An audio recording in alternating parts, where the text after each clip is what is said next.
नमस्कार दोस्तों, स्वागत है आप सभी का सुपर आईएएस पर। भारत के लिए एक काफ़ी अनफॉर्चुनेट न्यूज़ सामने आ रही है कि जो भारत में बॉयकॉट चाइना का अभियान चलाया हुआ था वो दोस्तों फेल हो रहा है। ना केवल इंडिया और चाइना के बीच में ट्रेड डेफिसिट है वो बढ़ रहा है, बल्कि चाइना से जो भारत के द्वारा इंपोर्ट्स हैं वो भी यहाँ पे काफ़ी ज़्यादा बढ़ चुके हैं। आप लोग यहाँ पे देख सकते हैं, पहली खबर आपके सामने हम लोग लाइव मिनट की पेश कर रहे हैं। India China trade deficit widens, imports have risen by 29% in the past 5 years. बल्कि आप लोग यहाँ पे ये वाली खबर भी देख सकते हैं, द प्रिंट की डेटा शोज, यहाँ पे मिनिस्ट्री ऑफ कॉमर्स का जो ऑफिशियल डेटा है वो उनकी वेबसाइट पे आ चुका है, that India China trade deficit is widening. India के जो एक्सपोर्ट्स हैं ये भी दशकों में पहली बार गिर रहे हैं। सबसे ज़्यादा हैरानी वाली चीज़ तो यही है कि एक तरफ ट्रेड डेफिसिट वाइडन कर रहा है, एक तरफ इंपोर्ट्स बढ़ रहे हैं, लेकिन भारत के दोस्तों जो एक्सपोर्ट्स हैं चाइना को वो भी गिर रहे हैं। ऐसा कई सालों में नहीं हुआ था, लेकिन क्योंकि इस बार ये हो रहा है तो काफ़ी ज़्यादा चिंता का विषय बन चुका है। हम लोग बात करेंगे इन सभी चीज़ों के बारे में, इन सभी आंकड़ों के बारे में, लेकिन विशेष रूप से बात करने वाले हैं कि क्या वजह है कि इंडिया के एक्सपोर्ट्स जो हैं वो यहाँ पे गिर रहे हैं। एंड ऑल्सो डिस्कस करेंगे कि यहाँ पे क्या क्या मेजर्स हैं, क्या क्या वे फॉरवर्ड है जो कि इंडिया ले सकता है, सो दैट हम लोग यहाँ पे चाइना को अच्छे तरीके से टक्कर दे सकें। चलिए शुरू करते हैं दोस्तों मेरे साथ। मेरा नाम है अनिरुद्ध। यदि आप लोग इस लेक्चर की PDF को डाउनलोड करना चाहते हैं तो यहाँ पर दिए गए टेलीग्राम चैनल के माध्यम से कर सकते हैं। इसके अलावा अगर आपने अभी तक हमारे चैनल को सब्सक्राइब नहीं किया है so please do that, so that आपको हमारी सभी वीडियो के नोटिफिकेशंस टाइम टू टाइम मिलते रहें। ऑल राइट, सो अगर हम बात करें ट्रेड इम्बैलेंस की तो ऐसा कहा जा रहा है कि इंडिया और चाइना के बीच में जो व्यापार को लेके असंतुलन है वो इस साल और भी खराब होने वाला है। The trade deficit is expected to enlarge yet again. India's exports to China could also fall for the first time in years. और कॉमर्स मिनिस्ट्री का डेटा यहाँ पे बताता है कि in April and May India exports to China have declined by 31%। केवल इस वित्तीय वर्ष के पहले 2 महीनों में, अप्रैल और मई, जिनका डेटा सामने आया है, भारत के जो निर्यात हैं चाइना को वो 31% से गिर चुके हैं। बल्कि इन्हीं 2 महीनों में जो हमारे आयात हैं चाइना से वो लगभग 13% से बढ़ चुके हैं। तो आप लोग देख सकते हैं कि किस तरीके से इम्बैलेंस ऑलरेडी पहले ही 2 महीनों में शुरू हो चुका है। आइए बात करते हैं इंडिया के एक्सपोर्ट्स के बारे में। पिछले 7 सालों में कभी भी ऐसा नहीं हुआ कि there has been a contraction in India's exports to China, लेकिन अब हमें ऐसा देखने को मिल रहा है। यहाँ पर क्या क्या उसकी वजह हो सकती है उसके बारे में बात करते हैं। Number 1 cause that could be the reason वो ये है कि बिकॉज यहाँ पे बहुत ज़्यादा जो ग्लोबल कमोडिटी प्राइसेस हैं उनमें गिरावट देखने को मिली है। बिकॉज यहाँ पर ऐसा माना जा रहा था कि ग्लोबल इकोनॉमी में रिसेशन आ सकता है, जिसके चलते जो प्राइजेस हैं, जो दाम हैं कमोडिटीज़ के, वो काफ़ी ज़्यादा गिर चुके हैं और इसके चलते एक्सपोर्ट्स की ओवरऑल जो वैल्यू है वो कम हो चुकी है। इसके अलावा जो सबसे बड़ा फैक्टर जिसकी वजह से एक्सपोर्ट्स गिरे हैं वो है चाइना में दोस्तों लगाए गए lockdowns because of covid. China में आपको मालूम होगा कि पिछले लगभग 1.5-2 महीने से काफ़ी सारे लॉकडाउन्स लगाए जा रहे हैं। आपके सामने ये वाली खबर BBC न्यूज़ की है, आप लोग देख सकते हैं।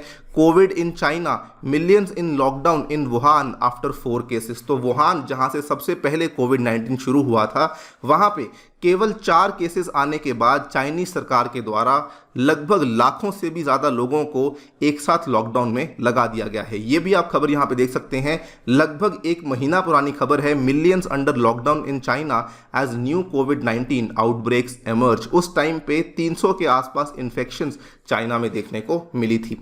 सो चाइना यहाँ पे काफ़ी स्ट्रिक्ट मेजर्स ले रहा है अपने कोविड-19 के स्प्रेड को रोकने के लिए, और इसी के चलते वहाँ पे जो एक्सपोर्ट्स हैं भारत उतने ज़्यादा नहीं कर पा रहा। आप लोग यहाँ पे देख सकते हैं that domestic lockdowns to prevent the spread of covid is now reflecting in the trade numbers. बल्कि एक्सपर्ट्स का यहाँ पे ये भी मानना है कि इसके बावजूद भी यहाँ पर जो ट्रेड डेफिसिट है चाइना के साथ वो हमारा बढ़ने ही वाला है, बिकॉज इंडिया के एक्सपोर्ट्स जो हैं वो चाइना को आने वाले टाइम में भी बढ़ने नहीं वाले हैं। इसके अलावा अगर आप देखेंगे जो ट्रेड डेफिसिट है उसके आंकड़े और भी ज़्यादा डिस्टर्बिंग है।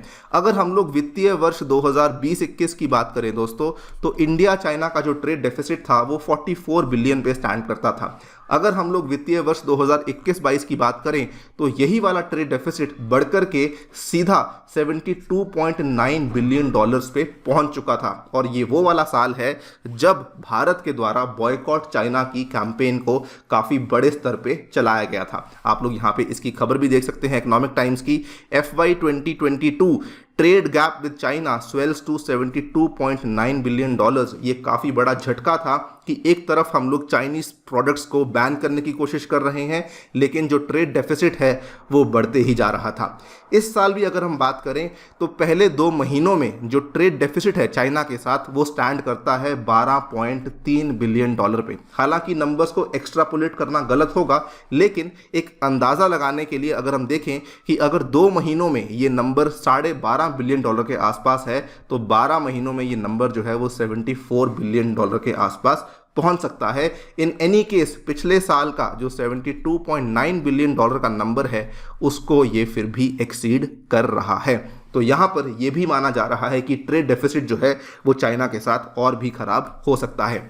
अगर बात करें इंपोर्ट्स की तो इंपोर्ट्स चाइना से अभी भी बढ़ रहे हैं। आपको मालूम होगा भारत में कई सारे अभियान चलाए गए थे, स्पेशली गलवान वैली में हुई भिड़ंत के बाद। यहाँ पर आप लोग देख सकते हैं कि India bans imports of air conditioners with refrigerants. ये खबर दोस्तों सन 2020 की है।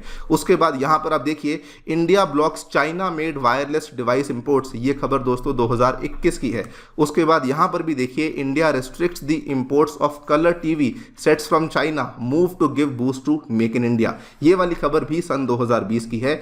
लेकिन डिस्पाइट ऑल दैट इंडिया के जो इंपोर्ट्स हैं चाइना से वो अभी भी बढ़ रहे हैं, because they have been largely been driven by capital and the intermediate goods. इसमें कई सारे इलेक्ट्रॉनिक कंपोनेंट्स आते हैं, कंप्यूटर हार्डवेयर आते हैं, टेलीकॉम इक्विपमेंट्स आते हैं, इंडस्ट्रियल मशीनरी आती है, कंज्यूमर इलेक्ट्रॉनिक्स आते हैं। बल्कि फार्मा इंडस्ट्री, जिसमें कि सरकार ने कहा था कि हम लोग चाइना से APIs को नहीं मंगवाने वाले हैं, वहाँ पर हमारी डिपेंडेंस असल में रियलिटी में और भी ज़्यादा बढ़ती जा रही है। The government official said that India also had a major dependence on China for pharmaceutical products which are used as raw materials. और इंडिया की जो डिपेंडेंस है चाइना के ऊपर वो कई सारे केमिकल्स के लिए भी है, जो कि कई सारे इंडस्ट्रियल प्रोडक्ट्स को बनाने के लिए इस्तेमाल किए जाते हैं। सो कितना भी हम लोग चाह लें, लेकिन चाइना के ऊपर हमारी जो डिपेंडेंस है इंपोर्ट्स की वो अभी भी कम नहीं हुई है। नाउ सवाल ये आता है कि इन चीज़ों को हम लोग ठीक कैसे कर सकते हैं।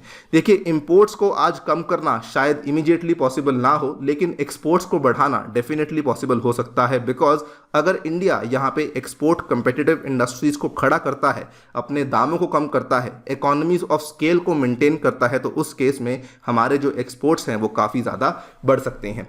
The only way India can reduce it's trade deficit with China is by setting up the export competitive industries. यहाँ पर आप देखिए कि केवल मेक इन इंडिया का नारा लगाने से कुछ नहीं होगा, हमें मेकिंग इन इंडिया को इतना ज़्यादा कंपेटिटिव बनाना होगा कि ना केवल चाइना बल्कि दुनिया भर के दूसरे देश भी जो हैं वो मजबूर हो जाएं कि हमें मेड इन इंडिया प्रोडक्ट्स को ही इस्तेमाल करना है। और ये कब होगा? जब हम बहुत सारी इंडस्ट्रीज़ को बड़े स्केल पे सेटअप करेंगे, और जब वो हो जाएगा तब ऑटोमेटिकली इंडिया का जो ट्रेड डेफिसिट है वो ना केवल चाइना के साथ बल्कि और देशों के साथ भी ऑटोमेटिकली गिरने लग जाएगा। बल्कि इसी साल की स्टेट बैंक ऑफ इंडिया की एक रिपोर्ट सामने आई थी जिसमें कि उन्होंने कहा था कि अगर हम लोग हमारी डिपेंडेंस चाइनीज इंपोर्ट्स के ऊपर 50% से कम कर लेते हैं, उनका ये मानना था कि इंडिया अपनी GDP में $20 बिलियन तक को ऐड कर सकता है। काफ़ी बड़ी बात है दोस्तों।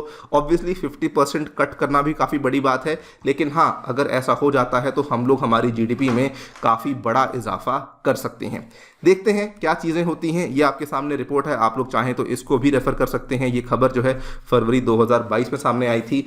बाकी आपकी क्या राय है डेफिनेटली हमें बताइए कमेंट सेक्शन में। जाने से पहले बताना चाहूँगा, अगर आप लोग अपनी तैयारी को घर बैठ के करना चाहते हैं यूपीएससी की, तो आप लोग ऐसा कर सकते हैं using text book super coaching, जिसमें सिंगल सब्सक्रिप्शन के माध्यम से आपको इंडिया के जो टॉप टीचर्स हैं वो आपको आकर के आपकी यूपीएससी की तैयारी करवाएंगे। इसमें आपको मेरे द्वारा भी ज्योग्राफी के लेक्चर्स, सोनप्रिया मैम के द्वारा हिस्ट्री लेक्चर्स और राहुल शर्मा सर के द्वारा इकोनॉमी लेक्चर्स भी अवेलेबल करवाए जाएंगे। और ये सभी चीज़ें आप लोग ले सकते हैं केवल 2500 रुपीज़ में, जिसमें कि फिलहाल मॉनसून सेल चल रही है 15% की, और साथ में मेरा कोड लगाने पे आपको 20% का एडिशनल डिस्काउंट भी अवेलेबल करवाया जा रहा है। Thank you so much for listening, stay tuned and